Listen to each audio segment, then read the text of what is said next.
اسی کے لیے مقابلہ ہے. اللہ نے 1 درجن سے زیادہ جگہوں پہ قرآن شریف میں میری اوقات یاد دلائی کہ تم کو میں نے ایک بدبودار گارے سے پیدا کیا. من طین لازب، اللہ کہتا ہے ایک چپچپاتی ہوئی مٹی سے تجھ کو میں نے پیدا کیا. یعنی پہلے جب مٹی کو گوندھا گیا، فرشتوں نے گوندھا، پھر وہ مٹی چپچپاتی ہوئی بدبودار گارے کی شکل میں ہو گئی. اس کے بعد جب نقشہ بنا پھر وہ مٹی بجتی ہوئی ہو گئی. اللہ کہتا ہے وَلَقَدْ خَلَقْنَا الْإِنسَانَ مِنْ صَلَالَةٍ مِنْ طِينٍ، ہم نے بجتی ہوئی مٹی سے پیدا کیا. لوگ کامیڈی پڑھ رہا ہے، قرآن نہیں پڑھ رہا. لوگ قصہ کہانی بول رہا ہے، قرآن نہیں بول رہا. لوگ گانے سن رہا ہے، قرآن نہیں پڑھ رہا. اس لیے اللہ کے کلام کے ساتھ جب اچھا سلوک بندہ نہیں کرے گا، کیونکہ اس سے زیادہ سچی کوئی بات نہیں، اس سے زیادہ آتھنٹک کوئی بات نہیں، اس سے زیادہ ریلیبل کوئی بات ہے ہی نہیں. بندے کا ہر کلام کمزوریوں سے عبارت ہے. میں 1000 اچھی تقریر کروں، مجھ سے اچھی تقریر کرنے والا موجود ہے. میں 1000 اچھی کتاب لکھوں، مجھ سے اچھا مصنف موجود ہے. میں 1000 علم کے دریا بہا دوں، مجھ سے بڑا عالم موجود ہے. فوق کل ذی علم علیم، ہر علم والے کے اوپر میں علم والا.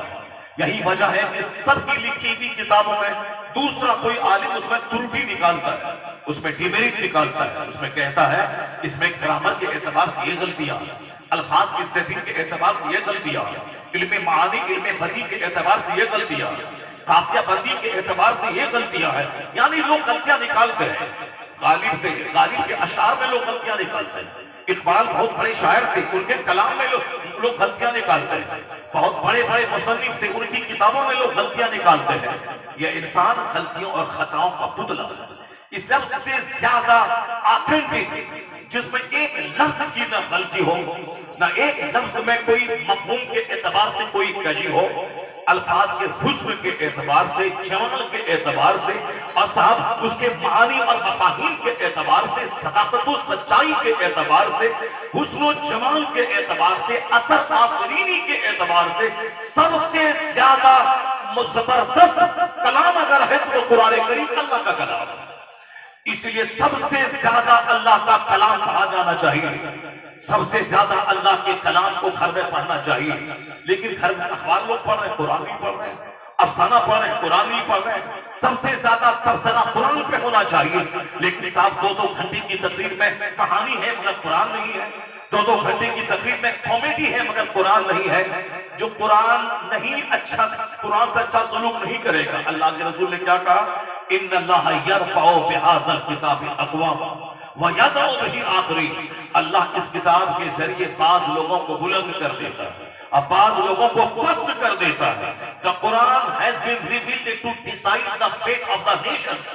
قرآن قوموں کی تقدیر کا فیصلہ کرنے آیا ہے کہ جو اسے پڑھے گا، اس کے ساتھ اچھا سلوک کرے گا، اس پر عمل کرے گا، اور پھر یہ قرآنی سسٹم دنیا میں نافذ کرنا چاہے گا، وہ چاہے بکری کا چرانے والا ہو، اللہ اسے عزتوں کا تاج بنا دے گا. چاہے وہ صاحب ریگستان میں رہنے والا ہو، اللہ اسے اس زمین کا حاکم بنا دے گا، جیسے اللہ نے حاکم عرب کے لوگوں کو بنا کے دکھا دیا.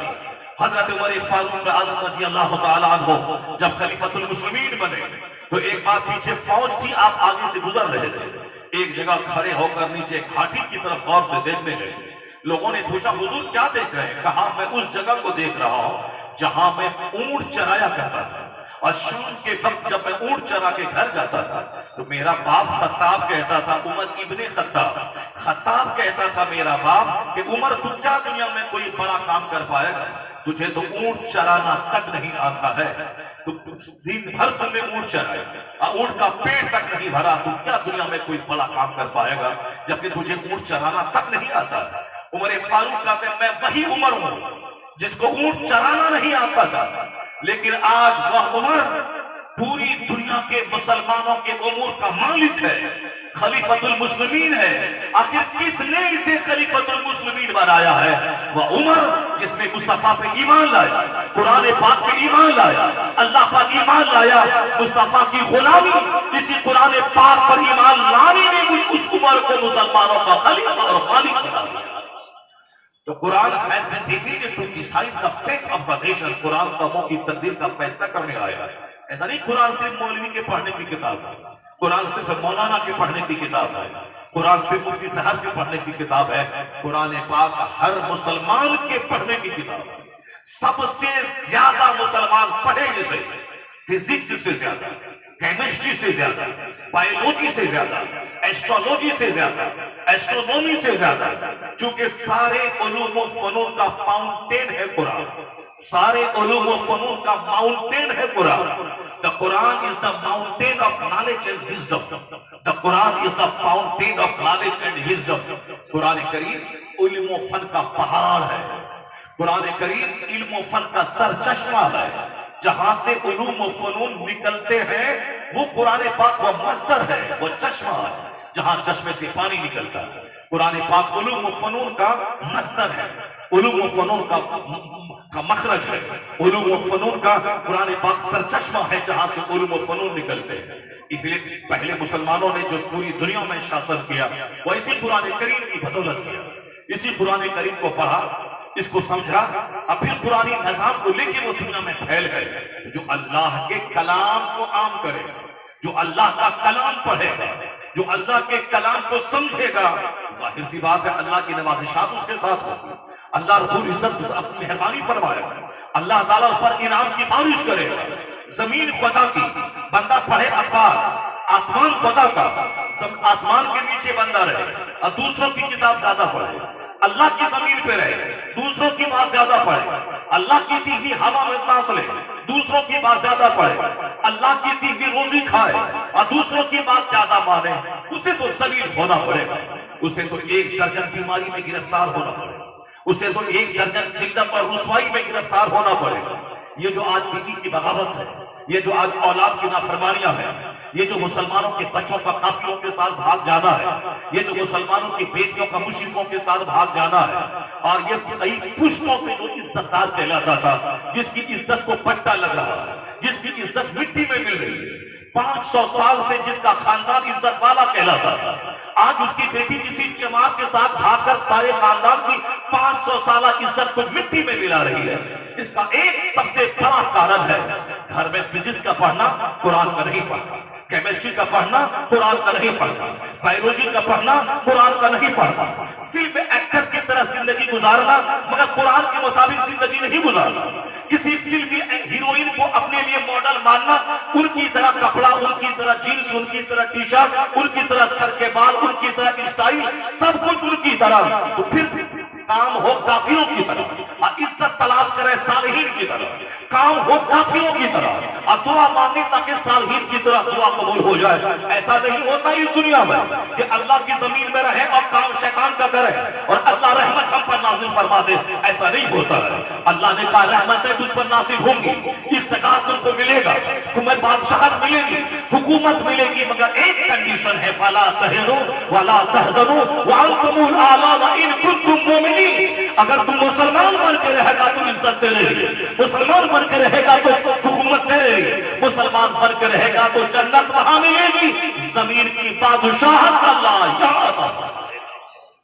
اللہ نے شرط رکھی ہے کہ میری زمین، میرا آسمان، میری مٹی، میری آگ، میری ہوا، میرا پانی، سب کچھ میرا بھی، میں نے پیدا کیا، میں ہوں تیرا خالق، میں ہوں تیرا مالک، میں نے تجھ کو پانی کے ایک ناپاک قطرے سے پیدا کیا ہے، اب میں نے تیرے بدن میں ناک نقشہ اور سر سے لے کے پاؤں تک خوبصورت پارٹس میں نے تجھ کو دیے ہیں، پھر میں دوبارہ تجھ کو، میں تیری روح نکالوں گا، میں تجھ کو ماروں گا اور پھر تو قبر میں دفن ہوگا، تیری لاش سڑے گی، پھر میں دوبارہ تجھ کو زندہ کر کے میں تجھ سے حساب لوں گا۔ یہ بتا دے کہ تو نے آنکھ کا کیسا استعمال کیا، یہ بتا دے تو نے زبان کا کیا استعمال کیا، یہ بتا دے تو نے اپنے پیٹ کا کیا استعمال کیا، یہ بتا دے جب پیٹ کا لیور تیرا اگر خراب ہو جائے تو 40 لاکھ روپے لگیں گے لیور ٹرانسپلانٹ کرانے، اگر گردہ خراب ہو جائے تو 50 کروڑ روپے خرچ کرنے کے بعد بھی کوئی دوسرا نیا گردہ نہیں بن پائے گا، اگر تیرا اپنا عزیز رشتہ دار گردہ نہ دے تو پھر تڑپ کے رہو گے، ڈائلیسس میں جب تک رہو گے اس وقت تک پھر زندگی کی بھیک مانگتے رہو گے۔ تو کتنی قیمتی چیز ہے جو میں نے تجھ کو گردہ دیا، کتنی قیمتی چیز ہے جو میں نے تم کو میں نے لیور دیا، جس لیور میں جتنی چیزیں تم ڈال دو، پتھر ڈال دو پتھر گل جاتا ہے، جس میں صاحب تم کوئی بھی چیز ڈال دو، گوشت ڈالو، مچھلی ڈالو، کچھ بھی ڈالو، سب گل جاتا ہے، اور گلنے کے بعد بدن میں بلڈ بنتا ہے، لیکن اگر بلڈ بننے کا سسٹم گڑبڑ ہو جائے تو پھر روزانہ تمہیں بلڈ چڑھانا پڑے گا اور ساری زندگی دوسروں سے بلڈ کی بھیک مانگنی پڑے گی. اور میں نے ایسا سسٹم بنایا ہے کہ تو میری دی ہوئی روزی کھا اور پھر وہاں سے بلڈ بنے گا, پھر تیری آنکھ کام کرے گی, تیری زبان کام کرے گی, تیرا برین کام کرے گا, تیرے ہاتھ کام کریں گے, تیرا پاؤں کام کرے گا. صرف پیشاب پخانے کا سسٹم تھوڑا سا گڑبڑ ہو جائے تو تیرا جینا مشکل ہو جائے. اگر پیشاب میں پروسٹیٹ میں گڑبڑی آ جائے تو پھر تیرے لیے زندگی کا سارا سکھ بیکار ہو جائے. اگر گھٹنے اور ٹخنے میں درد ہو جائے تو پھر تیرا جینا مشکل ہوگا, تو خودکشی کرنے پہ آمادہ ہو جائے گا کہ میں اس طرح زندہ رہنے سے بہتر ہے میں زہر کھا کے مر جاؤں. اس کا مطلب اگر اللہ نے ہیلتھ دیا ہے وہ اکڑنے نہیں دیا, بگڑنے نہیں دیا, دوسروں پہ تفقع اور برتری کرنے نہیں دیا. اللہ نے اگر نعمتیں دی ہیں, آنکھ سلامت ہے, زبان سلامت ہے, ہاتھ سلامت ہے, گھٹنے اور ٹخنے کا درد نہیں ہے, ہم فزیکلی فٹ ہیں, تو یہ اترانے کا وشے نہیں ہے کہ ہم کس مار خواہ ہیں, ہم اچھے نہیں ہیں.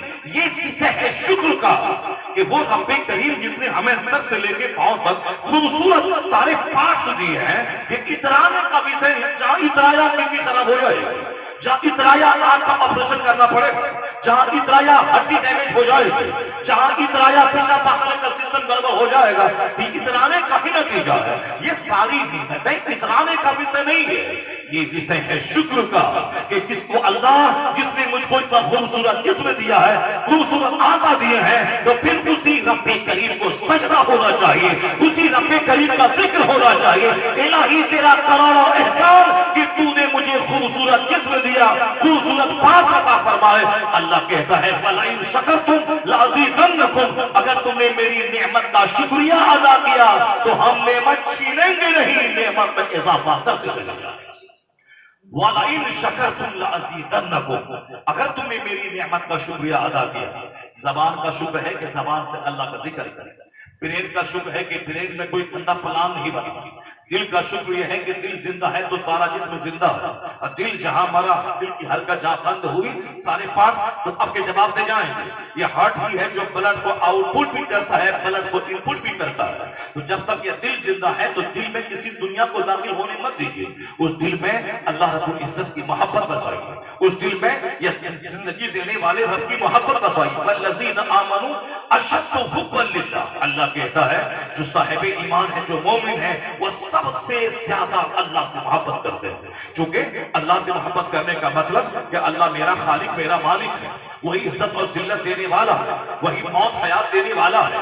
اسی رب کریم نے ہمیں قرآن کریم عطا فرمایا, اسی رب کریم نے ہمیں مصطفیٰ جیسا رہنما رسول, ہمیں پیغمبر عطا فرمایا, اسی رب کریم نے ہمیں کعبہ جیسا زبردست قبلہ عطا فرمایا, اسی رب کریم نے ہمیں بیوی جیسی تسکین کا سامان ہمیں عطا فرمایا, وہی رب کریم جس نے اولاد جیسی دلوں کی ٹھنڈک ہمارے لیے پیدا فرمایا. یعنی جس طرف نگاہیں دوڑائیں گے ہر طرف اللہ کی نعمتوں کے جلوے نظر آئیں گے. تو ایک عقل مند وہ ہے جو ان نعمتوں کو دیکھنے کے بعد جب وہ باغ دیکھے تو غرور نہیں کرے, سجدہ کرے, جب وہ پہاڑ دیکھے برائی نہیں کرے, سجدہ کرے, جب وہ اولاد کو دیکھے گھمنڈ نہیں کرے, خدا کو سجدہ کرے, جب وہ بیوی سے سکون پائے گھمنڈ نہیں کرے, خدا کو سجدہ کرے, جب وہ 10 روٹی کھا کے بچا لے غرور نہیں کرے, خدا کو سجدہ کرے, جب وہ ہاتھ پاؤں لے کر کاروبار 16 گھر کے دکان میں رہ کے کاروبار کرے تو گھمنڈ نہیں بلکہ اس اللہ کا شکر بجا لائے جس نے ہمیں آنکھ دیا, جس نے ہمیں ہاتھ کام کرنے کے لیے دیا,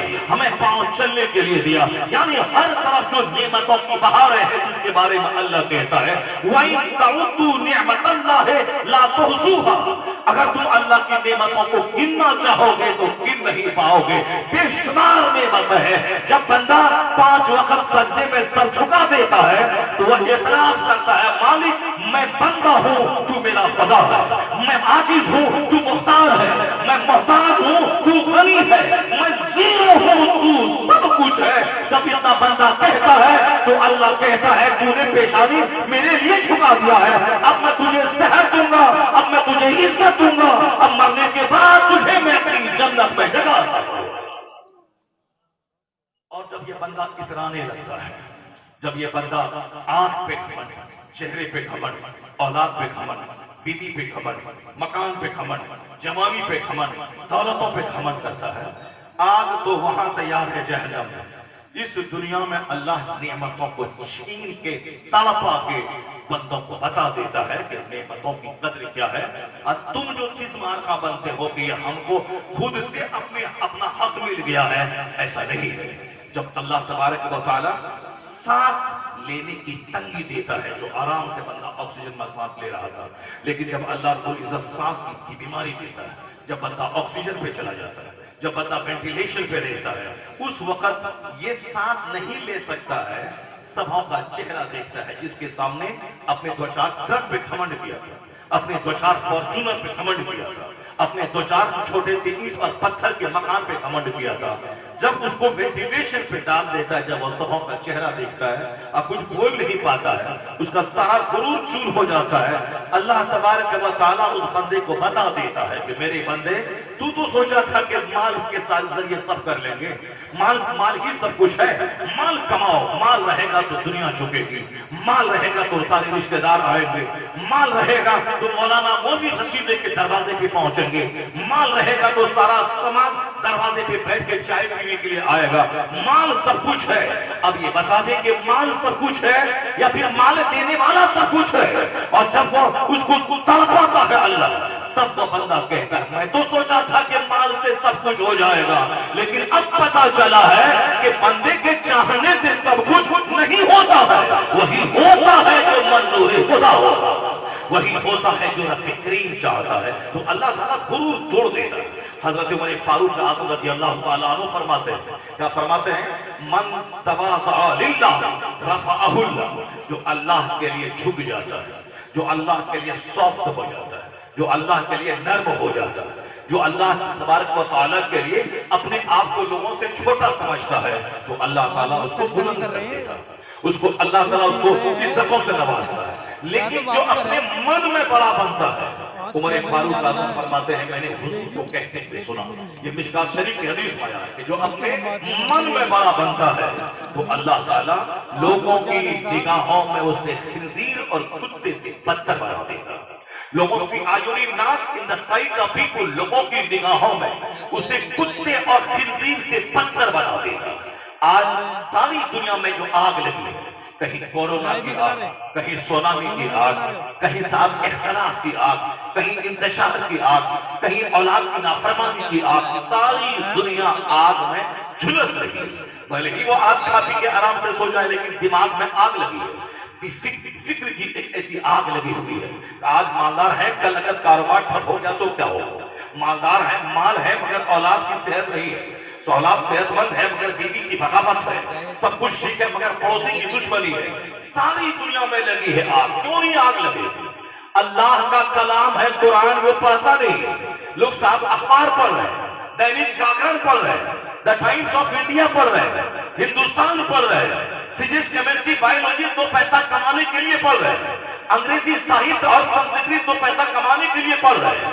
صاحب اپنے وطن سے بے وطن ہو کر دو پیسہ کمانے کے لیے، M B B S doctor بننے کے لیے زمین بیچ کر بچوں کو پڑھا رہے ہیں، اور ساری زندگی دو پیسہ کما کے کھانے پینے کے لیے انہوں نے نمازیں چھوڑ دی، انہوں نے رات کی نیند قربان کر دی، انہوں نے صاحب رمضان کا روزہ چھوڑ دی، انہوں نے قانون حیا اور پردہ کو کار کر دیا، جنس ٹی شرٹ پہن کے غیر مردوں کو دعوت زنا دے کر یہ M B B S doctor بننے جا رہی ہے، یہ آئی ٹی آئی سیکٹر میں جا رہی ہے تاکہ دو پیسہ کماؤ، نوکری ملے، دو چار 10 سال کما کے کھاؤ پیو، اس کے بعد مرنے کے بعد قبرستان جا کے سڑ جاؤ۔ یعنی دو روٹی کی خاطر صاحب نیند بچنا لباس، دو روٹی کی خاطر رات بھر محنتیں، دو روٹی کی خاطر وطن سے بے وطن ہونا، اور جو مقصد حیات ہے، جس کام کے لیے میں پیدا ہوا ہوں، جس کے لیے اللہ نے ساری چیزیں پیدا کی ہیں، وہ مقصد حیات کی کوئی فکر نہیں ہے۔ مقصد حیات یہی ہے کہ زمین تمہارے لیے، آسمان تمہارے لیے، سورج اور چاند تیرے لیے ہے تاکہ رات کی وحشت دور ہو، چاند بنایا، دن کا اجالا تاکہ کام کاج کرو، اللہ نے سورج بنایا، تمہارا اللہ نے زمین سے فصلیں پیدا کر کے کھانے کے لیے دیا، اللہ نے چاول دیا، اللہ نے روٹی دی، اللہ نے فروٹس دی، اللہ نے ویجیٹیبلز دی، اللہ نے سواری کے لیے جانور دی، اللہ نے تیرے گوشت کے لیے سمندر کی مچھلیاں دے دی، پرندے دے دی، جانور تجھ کو دے دی تاکہ ان کی پیٹھ پر سواری کا کام لے، اور ضرورتاً اس کو ذبح کر کے اس کا تو گوشت کھا لے، یہ اس کے تھن کا دودھ تو پی لے، جانوروں کے تھنوں کا دودھ، یہ جانوروں کا گوشت، یہ مچھلی سمندر کا گوشت، یہ ساری چیزیں ہمارے لیے اللہ نہیں کہتا۔